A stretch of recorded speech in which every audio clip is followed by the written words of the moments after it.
नमस्कार, आप देख रहे हैं SPN9 न्यूज़। SPN9 न्यूज़ आपको देश दुनिया की बड़ी खबरों से अवगत कराएगा। आइए जानते हैं देश दुनिया की टॉप 20 खबरें। स्वास्थ्य मंत्री हर्षवर्धन ने कहा, कोविड-19 से लड़ाई में देश का प्रदर्शन अनुकरणीय। केंद्रीय स्वास्थ्य मंत्री डॉक्टर हर्षवर्धन ने कहा कि सरकार द्वारा किए गए उपायों से देश को तीसरे स्तर के संक्रमण से बचा लिया गया है।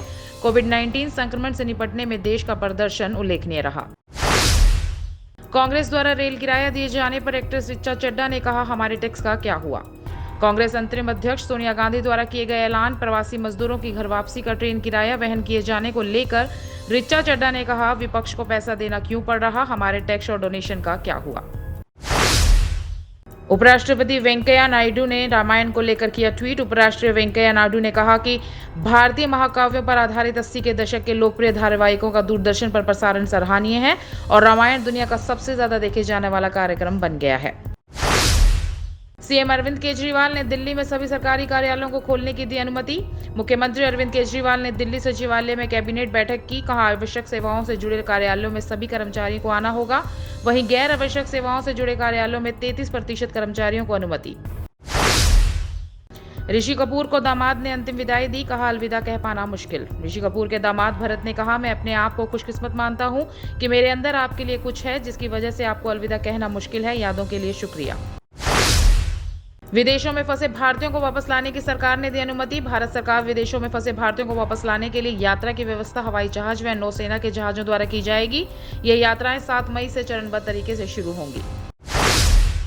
बंगाल में बीजेपी जिला अध्यक्ष को किया गिरफ्तार। बंगाल में जलपाईगुड़ी जिले के बीजेपी अध्यक्ष को सोशल डिस्टेंसिंग का उल्लंघन करने के आरोप में गिरफ्तार किया गया। बताया गया कि बापी गोस्वामी बीजेपी अध्यक्ष अपने 2 कार्यकर्ताओं के साथ एक ज्ञापन देने जा रहे थे, तब उन्हें इंस्पेक्टर द्वारा थाने ले जाया गया। अहमदाबाद में आग की चपेट में 50 से अधिक झोपड़पट्टी। गुजरात के अहमदाबाद स्थित साबरमती इलाके में आग लगने से 50 से ज्यादा झोपड़ियां जलकर खाक हो गई। देश में कोरोना संक्रमितों का आंकड़ा 42,000 के पार। देश में कोरोना पॉजिटिव मामलों की कुल संख्या बढ़कर 42,836 हो गई। वहीं 11,762 लोग ठीक हुए और 1,379 लोगों की मौत। नोएडा में सार्वजनिक स्थानों में थूकने पर 500 रुपए जुर्माना। उत्तर प्रदेश के नोएडा में सार्वजनिक स्थानों पर पहली बार थूकने पर 500 रुपए जुर्माना और दूसरी बार थूकने पर 1,000 रुपए जुर्माना लिया जाएगा। जम्मू कश्मीर हंदवाड़ा में फिर से आतंकी हमला, 3 जवान हुए शहीद। जम्मू कश्मीर हंदवाड़ा में सोमवार को नैगाम के CRPF काफिले पर ग्रेनेड से हमला किया गया और इस दौरान 3 जवान शहीद हो गए। वहीं एक आतंकी को ढेर भी किया गया। निर्दलीय विधायक अमन मणि ने लॉकडाउन का उल्लंघन करने पर योगी सरकार ने झाड़ा पल्ला। उत्तर प्रदेश के निर्दलीय विधायक अमन मणि त्रिपाठी द्वारा लॉकडाउन का उल्लंघन करने पर मुख्यमंत्री योगी आदित्यनाथ ने पत्र लिखकर कहा कि राज्य सरकार की तरफ से उन्हें कोई पास अधिकृत नहीं किया गया। अगले 2 दिन कई राज्यों में हो सकती है भारी बारिश। मौसम जानकारों के हिसाब से अगले 2 दिनों में मध्य प्रदेश, उत्तर प्रदेश, छत्तीसगढ़, राजस्थान सहित कई राज्यों में आंधी, बारिश व ओले गिरने की संभावना है। एक्ट्रेस मलाइका अरोड़ा ने शराब की दुकानें खुलने पर इंस्टाग्राम पर किया पोस्ट। एक्ट्रेस मलाइका अरोड़ा ने अपने इंस्टाग्राम पर पोस्ट में कहा, मुझे समझ नहीं आ रहा है ऐसी क्या जरूरत आन पड़ी कि दारू की दुकानें खोलनी पड़ी। सीएम अरविंद केजरीवाल ने कहा, नहीं हुआ नियमों का पालन तो वापस ली जा सकती है रियायतें। दिल्ली के मुख्यमंत्री अरविंद केजरीवाल ने कहा कि आज जो कुछ भी हुआ वह सही नहीं है। अगर सोशल डिस्टेंसिंग का पालन नहीं किया गया तो सरकार सभी रियायतें वापस ले सकती है। सलमान खान ने गरीबों को भिजवाया भोजन। सलमान खान ने अपना एक वीडियो पोस्ट किया है जिसमें वे अपनी फैमिली के साथ जरूरतमंदों के लिए खाने की व्यवस्था करते दिखे, ट्रैक्टरों में गरीबों के लिए भोजन पहुंचाते दिखे।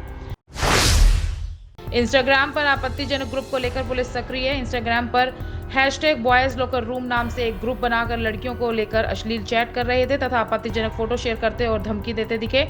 वहीं दिल्ली पुलिस अब इस मामले की जांच में लग गई है। केंद्र सरकार ने कहा, 25% रेलवे और 15% राज्य सरकारें किराया वहन करेंगी। केंद्र सरकार ने प्रवासी मजदूरों से टिकट के पैसे लेने की कोई बात नहीं की है क्योंकि उनके परिवहन का 25% रेलवे वहन कर रहा है जबकि 15% राज्य सरकारें उठा रही हैं।